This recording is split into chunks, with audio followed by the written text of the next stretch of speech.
Alam mo ba, habang abalang karamihan sa atin kakahabol sa trending business, milk tea, crypto, dropshipping, kung ano-anong viral sa TikTok, may mga taong tahimik lang, walang flex sa social media, walang sports car sa profile picture, pero sila ang tunay na yumayaman.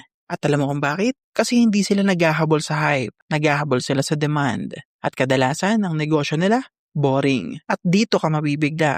Ang totoo, mas maraming milyonaryo ang nagawa ng boring na business kaysa sa trending na negosyo. Bakit? Kasi ang pera hindi sumusunod sa excitement. Ang pera sumusunod sa problem, pangangailangan, at consistency. Hindi mo kailangan ng flashy idea.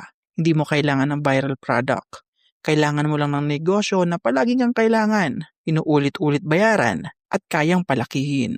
Dahil tandaan mo ito, millionaires are not made by exciting ideas. They're made by boring execution. Cleaning services. Maglinis. Oo, maglinis. Ilang tao ang nangangarap maging cleaning business owner? Halos wala. Pero isipin mo ito. Sa Pilipinas, may condos, may offices, may malls, may Airbnb, may construction projects. At lahat yan, dumudumi. At habang mas yumayaman ang tao, mas ayaw na nilang maglinis. Mas pipiliin nilang magbayad. Hindi mo kailangan ng degree. Hindi mo kailangan ng milyon. Kailangan mo, maaasahan, maayos kausap, may sistema. Isang client, gawin mong 5. Yung 5, gawin mong 10. Hanggang magkaroon ka ng team. At bigla, hindi ka na tagalinis. Ikaw na ang may-ari ng kumpanya. Laundromat or laundry service. Sabihin mo na sa akin, may kilala ka bang tumigil maglaba? Wala. Kahit recession, kahit may crisis, kahit may lockdown, kailangan ng malinis na damit sa mga kondo sa Maynila, sa mga boarding house, sa mga estudyante, sa mga busy professionals. Wala silang oras. Diyan pumapasok ang laundry business. Magbabayad sila hindi lang para sa malinis na damit. Magbabayad sila para sa oras nila. At kapag maayos ang pwesto mo, maayos ang sistema mo, pwede itong maging semi-passive. Hindi glamorous, pero predictable. At ang predictable income, yan ang paborito ng mga mayayaman. Storage units. Mga Pilipino mahilig mag-imbak. Lumang gamit, baka magamit pa. Lumang cabinet, sayang naman. At sa mga kondo ngayon, lumiliit ang space. Anong solusyon? Magbayad para sa storage. Ang kagandahan nito, buwan-buwan ang bayad. Konti ang labor at bihira ang reklamo. Recurring income. Parang paupahan, pero gamit ang laman ng kahon. Trash removal or waste management. Hindi ito sexy. Basura, pero isipin mo, may araw ba na walang basura? Wala. Bahay, restaurant, opisina, palengke, lahat may basura.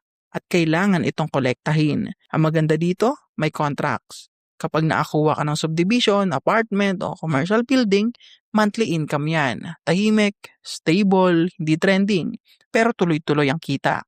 Home repair services. Tubero, electrician, aircon technician, at pest control.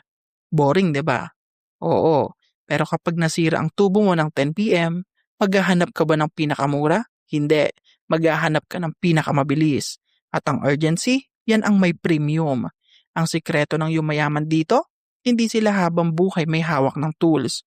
Nag-hire sila, nagbibuild ng team, nagbibuild ng brand. Isang service van, gawing 3. 3, gawing 10. At ngayon, hindi ka na simpleng technician, may-ari ka na ng kumpanya. Funeral services. Hindi ito komportable ang pag-usapan, pero ito ang pinaka-consistent na industriya sa mundo. Ang buhay may katapusan, at ang pamilya magbabayad para sa maayos na serbisyo. Tahimik ang industriya na ito, mababa ang competition, stable ang demand. Maraming funeral homeowner sa probinsya. Hindi maingay pero may generational wealth. Hindi hype pero necessity. Ano ang pare-pareho sa lahat? Lahat ng negosyong ito, essential, kailangan ng tao. Repeatable, paulit-ulit ang bayad. Scalable, pwedeng palakihin. Hindi sila umaasa sa algorithm. Hindi sila umaasa sa trend. Umaasa sila sa problema ng tao.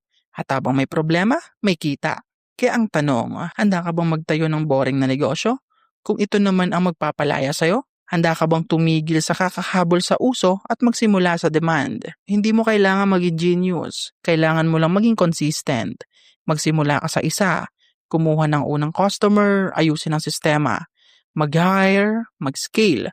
Dahil tandaan mo, hindi exciting ideas ang nagpapayaman, boring execution ang nagpapayaman. Kaibigan, hanggang sa muli, kita kits!